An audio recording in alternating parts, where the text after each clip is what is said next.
Who are you, whose face and name you keep hidden? No. Your name is of no consequence, if your footsteps have led you to me. Yerma is mine own. But this is not the right moment, for the steps that my promise inspires are swift, and the will that directs them unshakable. This hatred, which blinds my reason with shadows. I must leave at once. Oh, blessed are we, for I behold a penitent. Humbly allow us to present ourselves to your reverence. We are Medardo and Escolastico. You never know where precious assets may be. What, pray, can be unjust or malevolent in walking the roads in pursuit of a twofold profit? That of the pocket by selling, and that of the spirit by prayer. While Medardo pays penance in his meditative meanderings, I take care of the business side of things, sparing not a drop of ink to write about the beautiful landscapes of the many varied paths we travel. But go ahead and cast your eyes upon our shop window. The objects that were lost on voyages have great appeal and fascination, as they have become a reminder of the feat itself. Cast your eyes upon our shop window.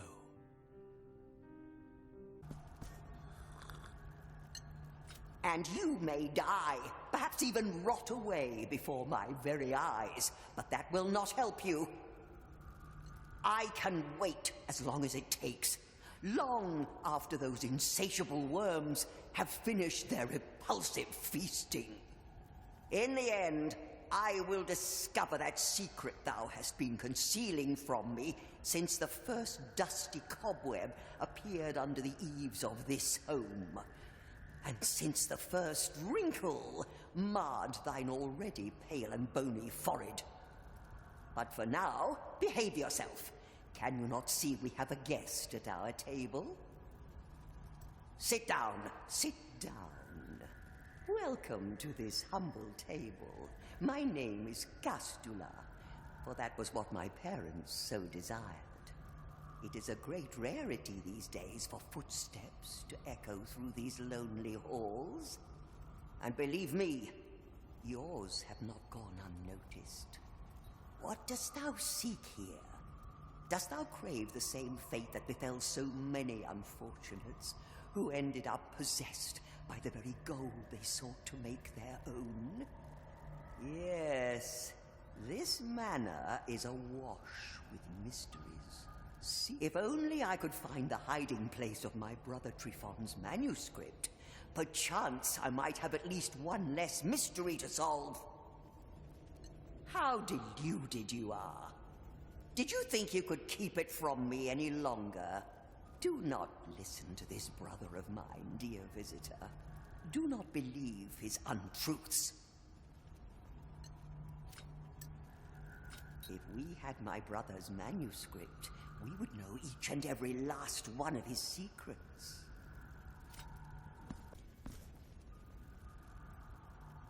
Oh, sister, stern, terrible Castula.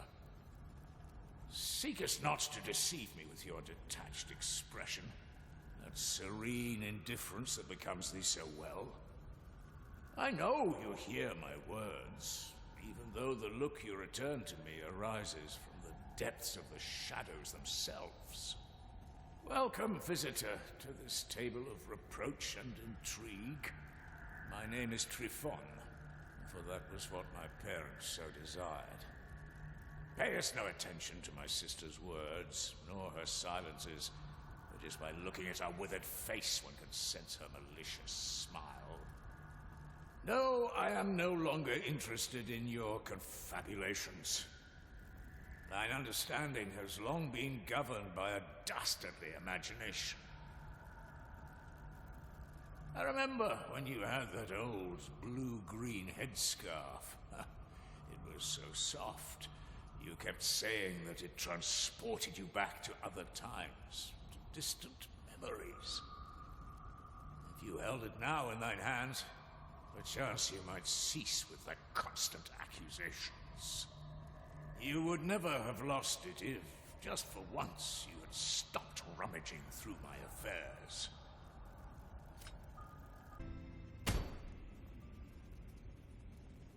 Welcome to this palace.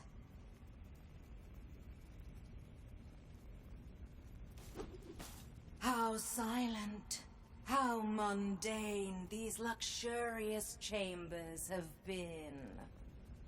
Halls that were once frequented by the most distinguished of visitors. They all ended up staying here, captives. Trapped, petrified like golden statues, prisoners of the very riches they craved.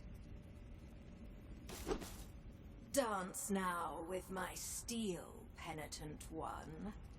We will embroider your flesh in sacred torment, in a tapestry of blood and gold.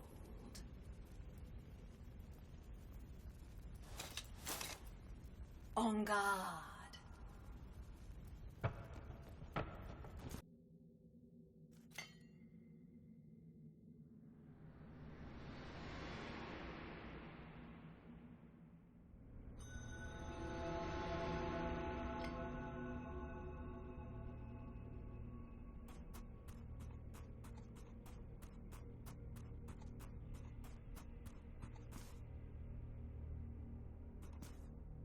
Be witness to this vigil before my final journey. I, Orospina, am the daughter of the looms, of the mantle of gold and fine silver and scarlet and white. Eldest sister of the confraternity of embroiderers, ancient secret of the needle and the thread. Where I go, naught shimmers with gold. And my graceful steel will never again adorn the air with its elegant silver calligraphy. Penitent one, you who come to witness the miracle, behold.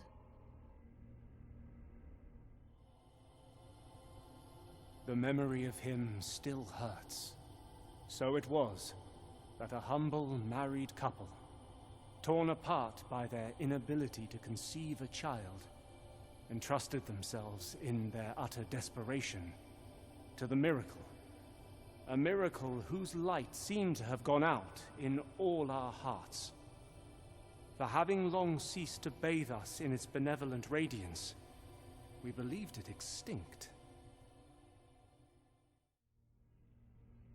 The warm and golden caress of twilight invites me to close my eyes. Let the miracle cast open its black gates, so I might venture to where that terrible dream from which one never wakes awaits.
Penitent one, You have encountered one of the 3 regrets. The first part of the testimony of the birth has been revealed to you, and the eminent sculptor figure of the Father has descended.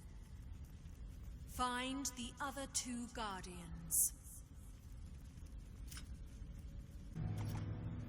Wayfarer, you stray from your path, making your footsteps mute imitations of our own.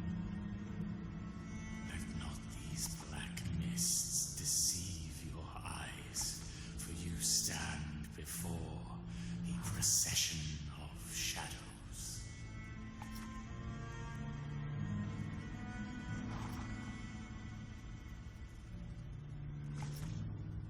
Figure of the sinuous mists, pay us with the false coin, the one with jagged edges and forgotten features, the one that is worthless and desired by none.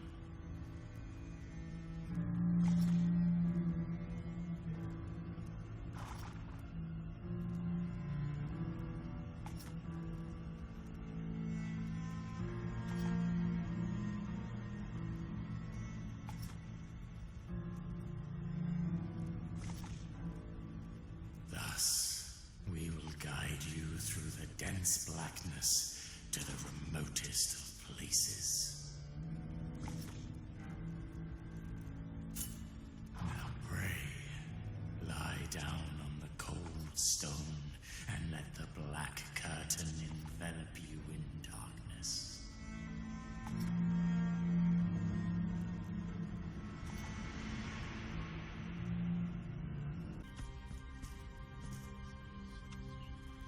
And for your thirst, I am water. For your cold, fire. Oh, make way for he who does not yet know me, who has not yet kissed me. Parishioner, you come seeking mine own sweet blessing. Kneel down and place your lips on my holy sanctity.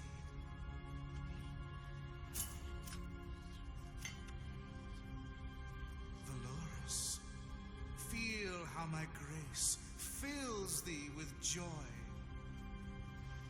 I alone am thy refuge. I alone am thy comfort.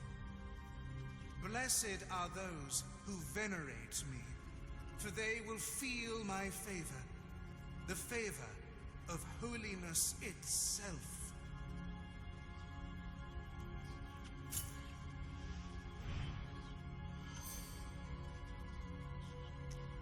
Feel your fervor exude from every fissure of your armor and rejoice. Mine own penitent one, I shall continue to assist you if you grant me your kisses.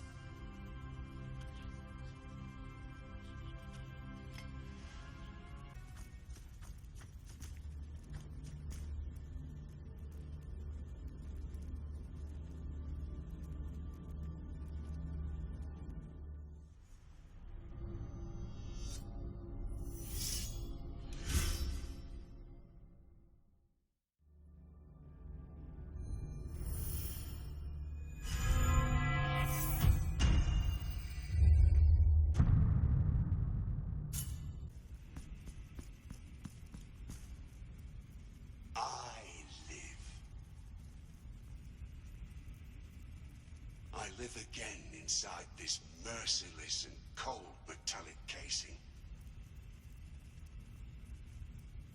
I live in this cage in the shape of what was long ago my body. I live, and I feel that I am directed by forces that undermine mine own will. I live, although when I close my eyes in the intimate darkness behind my eyelids, I am...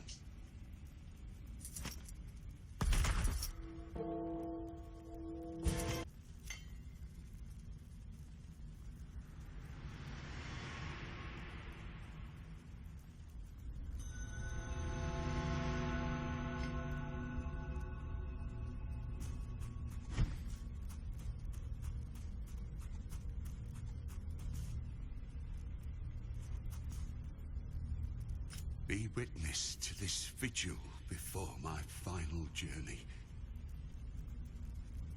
My body has been returned to me at last.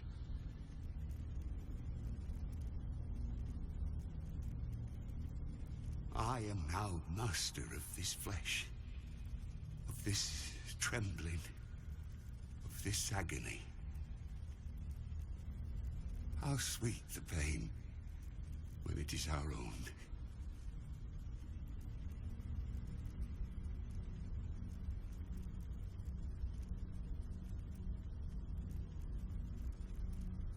Penitent one, you who came to witness the miracle, behold.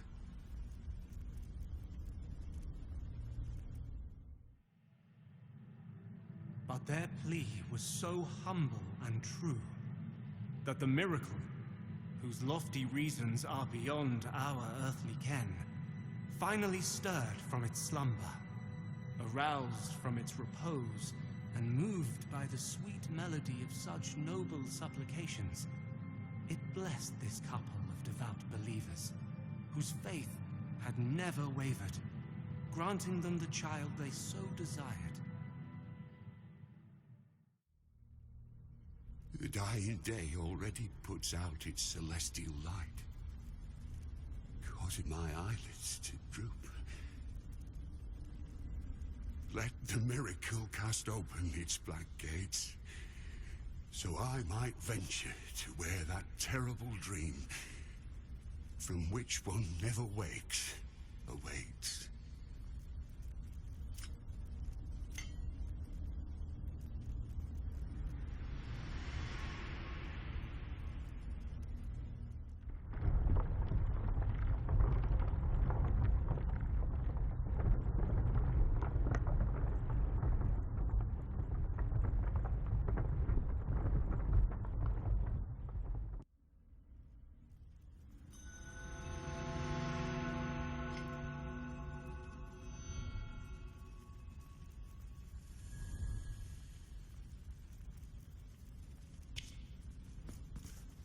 Penitent one, you have known the second of the regrets, and with it, another part of the testimony.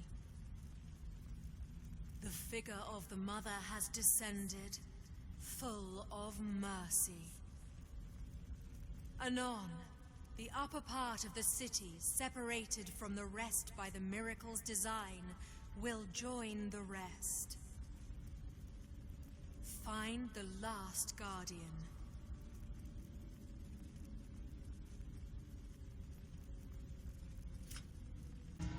Here our wills cross once again, O nameless, penitent one. For a long time now, my life has been naught but a constant struggle to fulfill a promise as old as these lands. Is it your wish to meet her?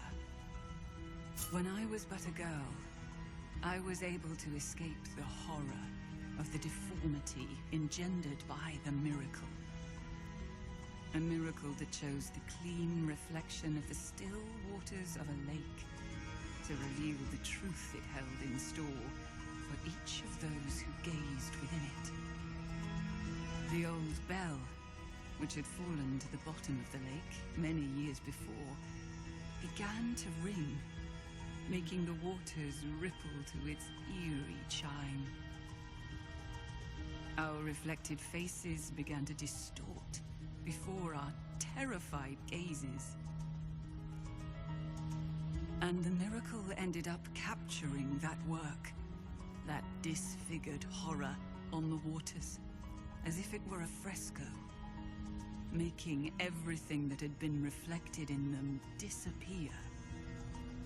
As I fled, I turned my gaze towards the lake and beheld that ghastly event from afar. Penitent one, can you not hear it?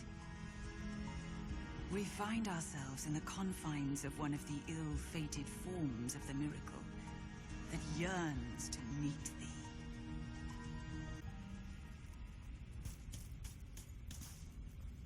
billowing clouds of dust herald your arrival.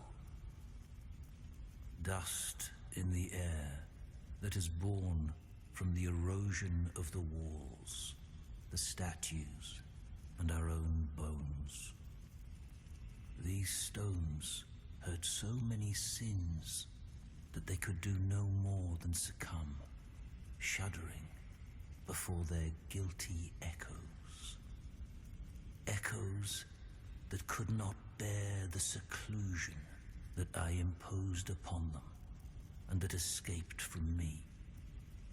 Crawling along these walls, eroding them until their immaculate ashes bear. Penitent one, you will now reveal your sins, those that your tears can never atone for.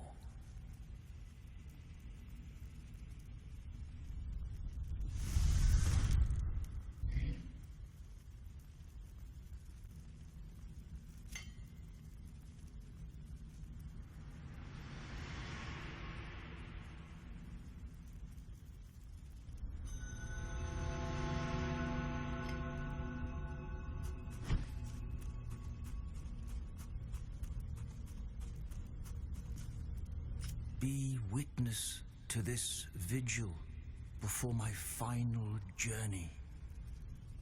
I, Radames, spent my long life listening to the confessions of so many burdened hearts. Even after death, I could still hear the echo of their mournful voices, begging to be heard again. Pleading, but their pain never managed to bring tears to my eyes. One of those echoes, those incessant voices, was the very voice of the miracle, who commanded me to guard its sacred regret. I obeyed, and it was then that my tears did flow. Penitent one, you who come to witness the miracle, behold.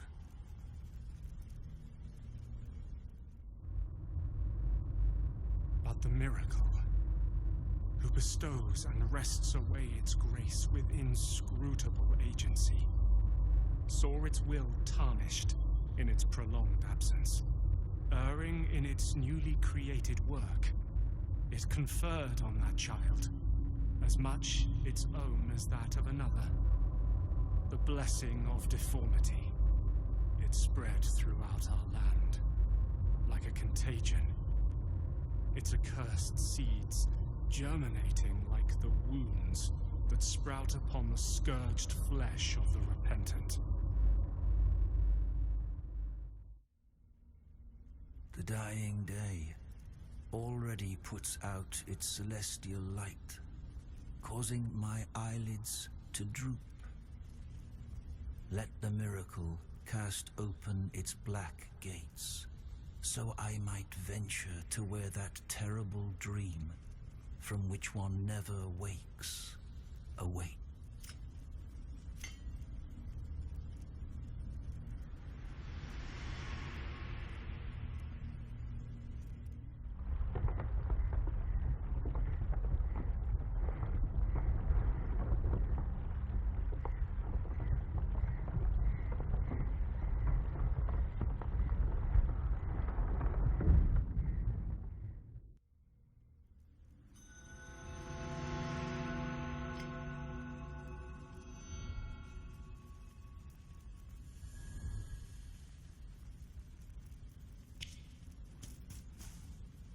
The full testimony has been revealed to you, and the counterfigure of the witness has at last descended. The three great stone figures of the family have humbled themselves before us all. Raise your eyes as the dazzling beauty of the upper reaches of the city of the blessed name welcomes you. Now go forth Let not doubt leave its vexatious mark upon you.